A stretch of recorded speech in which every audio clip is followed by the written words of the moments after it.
कहते हैं।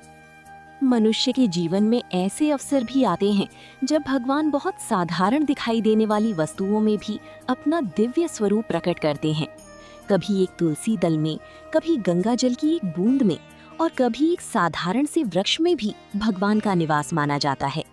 लेकिन क्या आपने कभी सोचा है कि आंवले के वृक्ष में भगवान श्री हरि का वास क्यों माना जाता है? ऐसा कौन सा दिव्य रहस्य है जिसके कारण आंवलकी एकादशी को इतना महान और पुण्यदायी कहा गया है? आज की कथा इसी अद्भुत रहस्य से पर्दा उठाएगी। नमस्कार दर्शकों, आप देख रहे हैं भक्ति की कहानियां, जहां कथा नहीं अनुभव होता है। पिछले एपिसोड में आपने जाना कि कैसे भगवान श्री राम ने लंका पर विजय प्राप्त करने से पहले विजया एकादशी का पावन व्रत किया। महर्षि बकदालभ्य के निर्देशानुसार श्री राम ने समुद्र तट पर विधि विधान से इस व्रत का पालन किया, भगवान श्री हरि की आराधना की और उनके आशीर्वाद से समुद्र पार करने का मार्ग प्रशस्त हुआ। इसके बाद वानर सेना ने सेतु का निर्माण किया और भगवान श्री राम ने रावण पर विजय प्राप्त कर धर्म की स्थापना की। उस कथा ने हमें ये सिखाया कि जब मनुष्य श्रद्धा, धैर्य और भगवान पर अटूट विश्वास के साथ विजया एकादशी का व्रत करता है तो जीवन की सबसे कठिन बाधाएं भी दूर हो जाती हैं और अंततः विजय उसी की होती है जो धर्म और सत्य के मार्ग पर चलता है। लेकिन क्या केवल व्रत ही भगवान की कृपा प्राप्त करने का मार्ग है, या भक्ति का ऐसा भी कोई स्वरूप है जो एक साधारण वृक्ष को भी भगवान का निवास बना देता है? आज की कथा इसी दिव्य रहस्य का उद्घाटन करेगी। पौराणिक कथा। प्राचीन काल की बात है। भारतवर्ष में वैदिशा नाम का एक अत्यंत समृद्ध और धर्मपरायण राज्य था। चारों ओर हरी भरी भूमि, निर्मल नदियां, विशाल उद्यान और भव्य मंदिर उस राज्य की शोभा बढ़ाते थे। नगर का प्रत्येक मार्ग धर्म, सत्य और सदाचार की सुगंध से महकता था। ऐसा लगता था मानो धरती पर ही स्वर्ग का एक अंश उतर आया हो। उस राज्य के राजा थे राजा चैत्ररथ। राजा चैत्ररथ केवल एक पराक्रमी शासक ही नहीं, बल्कि भगवान श्री हरि के परम भक्त भी थे। उनका दृढ़ विश्वास था कि किसी राज्य की वास्तविक शक्ति उसकी सेना, धन या वैभव में नहीं, बल्कि भगवान की कृपा में होती है। इसी कारण वे प्रतिदिन ब्रह्म मुहूर्त में उठते, पवित्र नदी में स्नान करते और भगवान श्री हरि के मंदिर में जाकर पूजा, अर्चना तथा ध्यान करती। उसके बाद ही वे राजकाज प्रारंभ करते। राजा का प्रभाव ऐसा था कि संपूर्ण प्रजा भी धर्म के मार्ग पर चलती थी। वहाँ कोई असत्य नहीं बोलता था, कोई अकारण हिंसा नहीं करता था। दान, सेवा और परोपकार प्रत्येक नागरिक का स्वभाव बन चुके थे। नगर में भगवान विष्णु के अनेक भव्य मंदिर थे, जहाँ प्रतिदिन शंख ध्वनि, घंटियों की मधुर झंकार और ओम नमो भगवते वासुदेवाय मंत्र का पवित्र जप गूंजता रहता था। समय अपने स्वाभाविक वेग से आगे बढ़ता रहा। एक दिन फाल्गुन मास के शुक्ल पक्ष का शुभ समय आया। पूरा राज्य जानता था कि कुछ ही दिनों में आमल की एकादशी आने वाली है। इस एकादशी का वैदिशा में विशेष महत्व था। मान्यता थी कि इस दिन भगवान श्री हरि स्वयं आंवले के पवित्र वृक्ष में अपनी दिव्य उपस्थिति प्रदान करते हैं। इसलिए राजा चैत्ररथ ने घोषणा करवाई कि इस वर्ष भी आमल की एकादशी का महोत्सव पूरे राज्य में अत्यंत श्रद्धा, भक्ति और उत्साह के साथ मनाया जाएगा। घोषणा होते ही पूरा नगर उल्लास से भर उठा। मंदिरों की सजावट प्रारंभ हो गई, घरों की साफ सफाई होने लगी, स्त्रियां सुंदर रंगोलियां बनाने लगीं, बालक भगवान श्री हरि के भजन गाते हुए गलियों में घूमने लगी, वृद्धजन पुराणों का पाठ करने लगी। चारों ओर भक्ति का ऐसा वातावरण बन गया कि प्रत्येक व्यक्ति के हृदय में भगवान के प्रति श्रद्धा और भी प्रगाढ़ हो गई। लेकिन इस उत्सव की सबसे विशेष बात अभी शेष थी। नगर से कुछ दूरी पर एक अत्यंत प्राचीन और विशाल आमल की या आंवले का वृक्ष था। राज्य के लोग उसे साधारण वृक्ष नहीं मानते थे। उनकी अटूट आस्था थी कि उस पवित्र वृक्ष में स्वयं भगवान श्री हरि का वास है। वृक्ष के नीचे एक सुंदर वेदी बनाई गई थी, जहां प्रत्येक वर्ष आमल की एकादशी के दिन विशाल पूजा, भजन, कीर्तन और रात्रि जागरण का आयोजन किया जाता था। राजा चैत्ररथ स्वयं उस पूजा का नेतृत्व करते थे।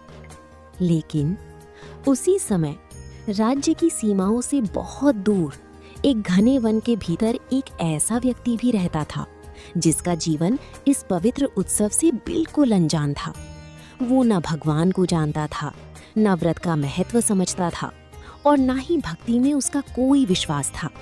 वो था एक क्रूर शिकारी जिसका जीवन केवल शिकार करना, हिंसा करना और किसी प्रकार अपना पेट भरना था।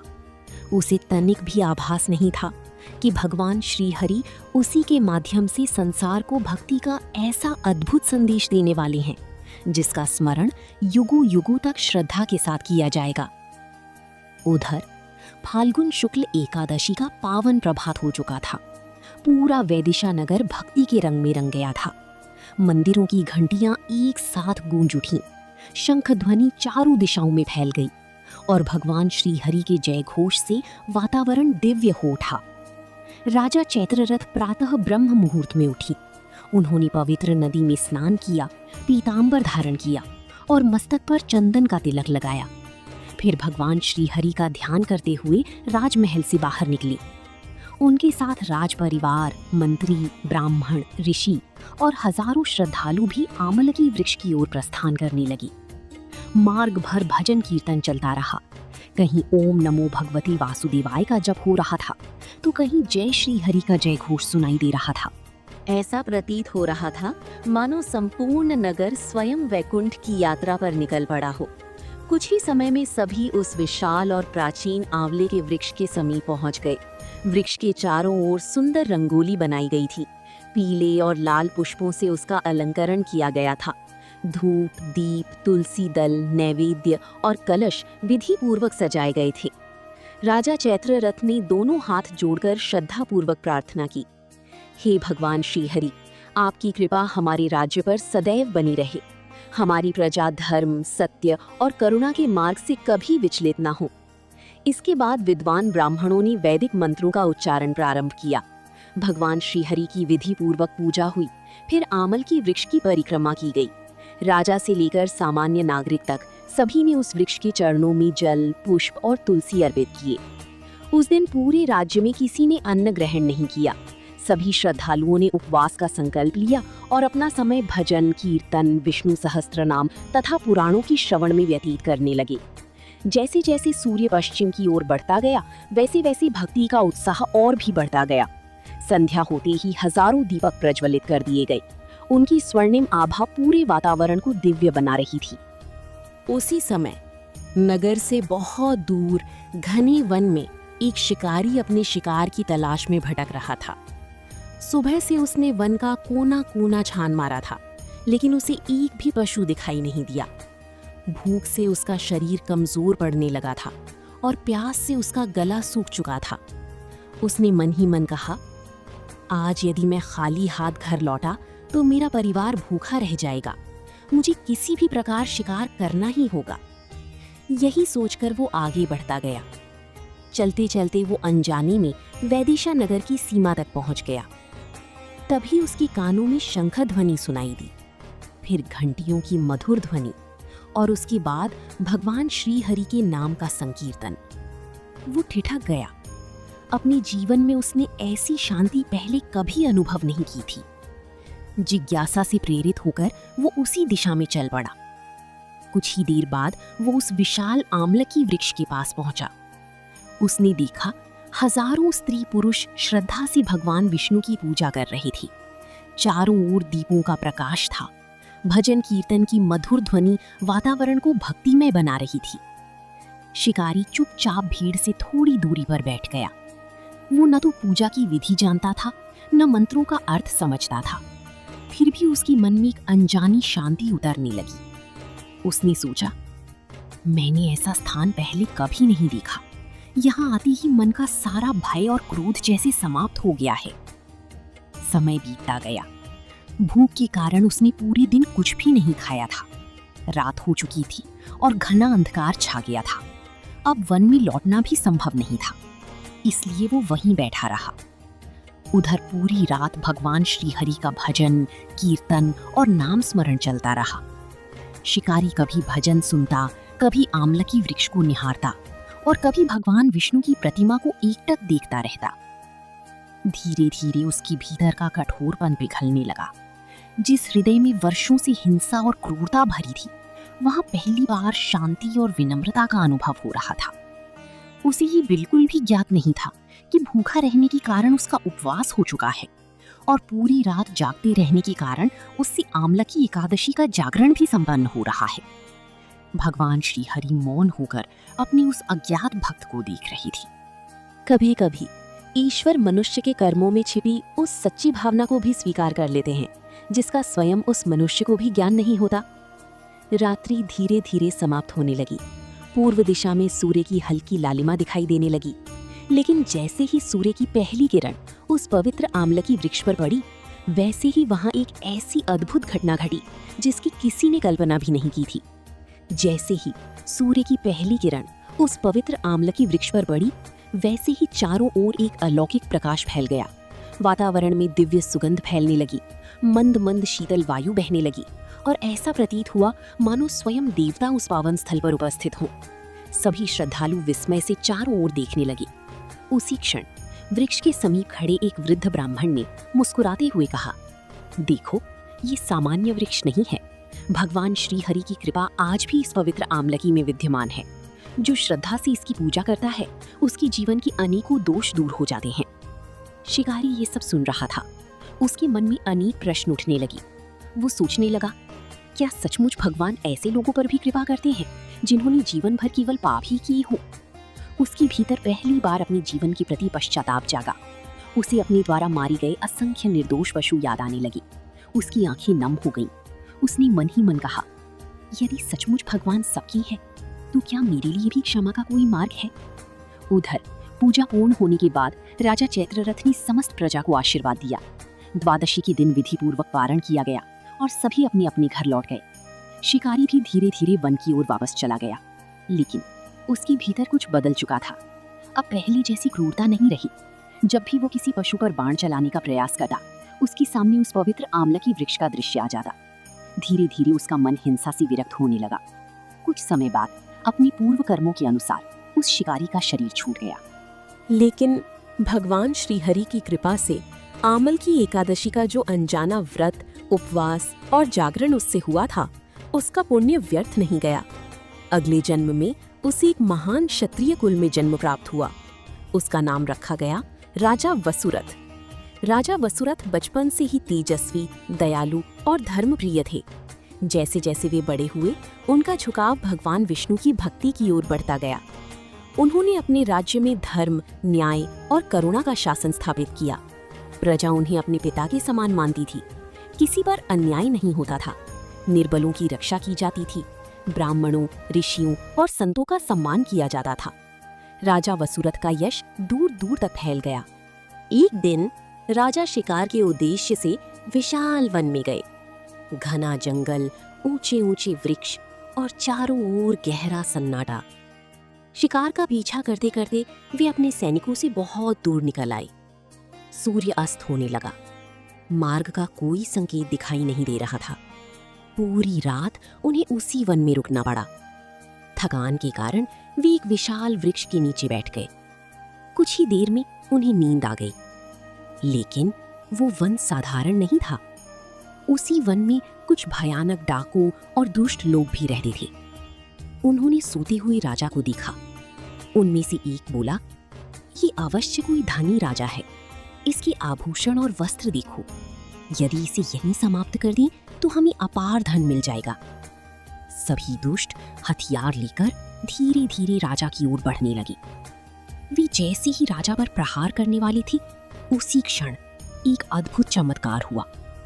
राजा वसुरथ के शरीर से अचानक एक दिव्य तेजस्विनी स्त्री प्रकट हुई। उसके शरीर से सूर्य की समान प्रकाश निकल रहा था। उसके हाथों में दिव्य अस्त्र शस्त्र थे। उसका स्वरूप अत्यंत तेजस्वी और भयावह था। दुष्ट लोग उसे देखकर कांप उठे।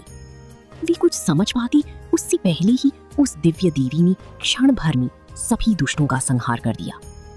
कुछ ही क्षणों में पूरा वन शांत हो गया। थोड़ी देर बाद राजा वसुरथ की आंख खुली। उन्होंने अपने चारों ओर मृत पड़े दुष्टों को देखा। वे आश्चर्य में पड़ गए। उन्होंने सोचा, मैं तो गहरी नींद में था, फिर मेरी रक्षा किसने की? उसी समय आकाश से मधुर वाणी सुनाई दी। हे राजन, पूर्व जन्म में तुम एक शिकारी थे। आमलकी एकादशी के दिन अनजाने में तुमसे उपवास, जागरण और भगवान श्रीहरि का स्मरण हुआ था। उसी पुण्य के प्रभाव से तुम्हें ये श्रेष्ठ जन्म प्राप्त हुआ है। आज भी उसी पुण्य और भगवान विष्णु की कृपा ने तुम्हारी रक्षा की है। ये सुनते ही राजा वसुरथ की आंखों से आंसू बहने लगे। उन्होंने हाथ जोड़कर आकाश की ओर देखा और भाव विभोर होकर बोले, हे प्रभु, आपकी करुणा वास्तव में असीम है। मैं तो अनजाने में आपकी शरण में आया था, फिर भी आपने जन्म जन्मांतर तक मेरी रक्षा की। उसी क्षण राजा ने संकल्प लिया कि जीवन भर भगवान श्रीहरि की भक्ति करेंगे और आमलकी एकादशी का व्रत पूरी श्रद्धा से करेंगे। उन्हें अब समझ आ चुका था कि भगवान केवल कर्म नहीं देखते, वे मनुष्य के हृदय में जागे परिवर्तन को भी स्वीकार करते हैं। राजा वसुरथ वन से वापस अपने राज्य लौट आए, लेकिन अब उनका जीवन पहले जैसा नहीं रहा। भगवान श्रीहरि के प्रति उनकी श्रद्धा और भी गहरी हो चुकी थी। उन्होंने संकल्प लिया कि प्रत्येक वर्ष आमलकी एकादशी का व्रत पूर्ण श्रद्धा और विधि विधान से करेंगे। धीरे धीरे उनके राज्य में भी इस एकादशी का महात्म्य दूर दूर तक फैल गया। लोग समझने लगे कि भगवान श्रीहरि की कृपा प्राप्त करने के लिए केवल बड़े यज्ञ या अपार धन की आवश्यकता नहीं होती। यदि मन में सच्ची श्रद्धा, पश्चाताप और भक्ति हो तो ईश्वर स्वयं अपने भक्त का मार्ग प्रशस्त कर देते हैं। इसी कारण पुराणों में कहा गया है कि आमलकी, आंवला वृक्ष भगवान विष्णु को अत्यंत प्रिय है। ऐसी मान्यता है कि फाल्गुन शुक्ल एकादशी के दिन भगवान श्रीहरि इस पवित्र वृक्ष में विशेष रूप से विराजमान रहते हैं। इसीलिए इस दिन आंवले की वृक्ष की पूजा करना, उसकी परिक्रमा करना और भगवान विष्णु का स्मरण करना अत्यंत पुण्यदायी माना गया है। ये केवल एक वृक्ष की पूजा नहीं, बल्कि उस दिव्य चेतना का सम्मान है जो प्रकृति के प्रत्येक अंश में विद्यमान है। इसी सत्य को समझाने के लिए भगवान ने एक साधारण शिकारी को भी अपना भक्त बना दिया। व्रत का महत्व। आमल की एकादशी केवल उपवास का पर्व नहीं है, ये आत्मशुद्धि, प्रकृति के प्रति सम्मान और भगवान श्रीहरि की असीम कृपा का उत्सव है। ब्रह्मांड पुराण में वर्णित है कि जो श्रद्धालु इस दिन भगवान विष्णु का पूजन करता है, आमल की वृक्ष की पूजा करता है और श्रद्धा से व्रत रखता है, उसके अनेक जन्मों के पाप क्षीण हो जाते हैं। भगवान श्रीहरि उसके जीवन में धर्म, सुख, समृद्धि और आध्यात्मिक उन्नति का मार्ग प्रशस्त करते हैं। इस एकादशी का व्रत मनुष्य को केवल बाहरी सफलता ही नहीं, बल्कि भीतर की शांति भी प्रदान करता है। पूजा विधि। प्रातः ब्रह्म मुहूर्त में उठकर स्नान करें। स्वच्छ या पीले रंग के वस्त्र धारण करें। घर या मंदिर में भगवान श्रीहरि और माता लक्ष्मी का विधि पूर्वक पूजन करें। यदि संभव हो तो आंवले के वृक्ष के पास जाएं। वृक्ष को जल अर्पित करें। हल्दी, चंदन, पुष्प और तुलसी दल अर्पित करें। घी का दीपक जलाकर भगवान श्रीहरि का स्मरण करें। श्रद्धापूर्वक ओम नमो भगवते वासुदेवाय मंत्र का जप करें। दिन भर यथाशक्ति उपवास रखें। रात्रि में भजन, कीर्तन, विष्णु सहस्त्र नाम या श्रीहरि के नाम का स्मरण करें। द्वादशी तिथि में विधि पूर्वक पारण करें और यथाशक्ति दान अवश्य दें। आध्यात्मिक दृष्टिकोण। आमलकी एकादशी हमें ये सिखाती है कि भगवान केवल मंदिरों में ही नहीं, वे अपनी सृष्टि के प्रत्येक कण में विद्यमान हैं। जब हम किसी वृक्ष का सम्मान करते हैं तो वास्तव में हम ईश्वर की रचना का सम्मान कर रहे होते हैं। ये कथा हमें ये भी बताती है कि जीवन में किया गया एक छोटा सा शुभ कर्म भी कभी व्यर्थ नहीं जाता। जिस शिकारी ने अनजाने में एक रात उपवास और जागरण किया, उसी पुण्य ने अगले जन्म में उसकी रक्षा की। ईश्वर हमारी प्रत्येक शुभ भाव को संजो कर रखते हैं और उचित समय आने पर उसका फल अवश्य प्रदान करते हैं। आज की जीवन के लिए सीख। इस कथा से हमें 3 महत्वपूर्ण शिक्षाएं मिलती हैं। पहली, प्रकृति केवल संसाधन नहीं है। वृक्ष, नदियाँ और पृथ्वी ईश्वर की अमूल्य देन है। इनकी रक्षा करना भी सच्ची भक्ति है। दूसरी, यदि मन में सच्चा परिवर्तन आ जाए तो अतीत के पाप भी भविष्य का मार्ग नहीं रोक सकते। भगवान श्रीहरि सच्चे पश्चाताप को अवश्य स्वीकार करते हैं। और तीसरी, कोई भी शुभ कार्य छोटा नहीं होता। भक्ति का एक क्षण, सच्चे मन से लिया गया एक संकल्प या भगवान का एक बार किया गया स्मरण भी जीवन की दिशा बदल सकता है। लेकिन क्या आपने कभी सोचा है कि एक महान ऋषि केवल एक क्षण के मुंह में पड़कर कैसे अपने तप से विचलित हो गए और कैसे पाप मोचनी एकादशी ने उन्हें उस पाप से मुक्त कर पुनः तप और धर्म के मार्ग पर स्थापित किया? जानेंगे अगले एपिसोड में। पाप मोचनी एकादशी। जब एक ऋषि मोह के बंधन से मुक्त हुए। तो दर्शकों, ये थी आमल की एकादशी की दिव्य कथा। यदि आपको ये कथा ज्ञानवर्धक और प्रेरणादायक लगी हो तो वीडियो को लाइक करें, अपने परिवार और मित्रों के साथ शेयर करें और भक्ति की कहानियों को सब्सक्राइब करना न भूलें। कमेंट में अवश्य लिखें ओम नमो भगवते वासुदेवाय। आपका प्रत्येक कमेंट हमारे लिए प्रेरणा है और भगवान श्री हरि के प्रति आपकी श्रद्धा का प्रतीक भी। हम फिर मिलेंगे एक और दिव्य पौराणिक कथा के साथ। तब तक राधे राधे, जय श्री हरि, नमस्कार। अगर आपको हमारी स्टोरी वीडियो अच्छी लगी हो तो हमारे वीडियो को लाइक करें, चैनल को सब्सक्राइब करें और अपने फ्रेंड्स के साथ भी शेयर कीजिए और कमेंट में बताइए कि कैसी लगी आपको ये स्टोरी। धन्यवाद।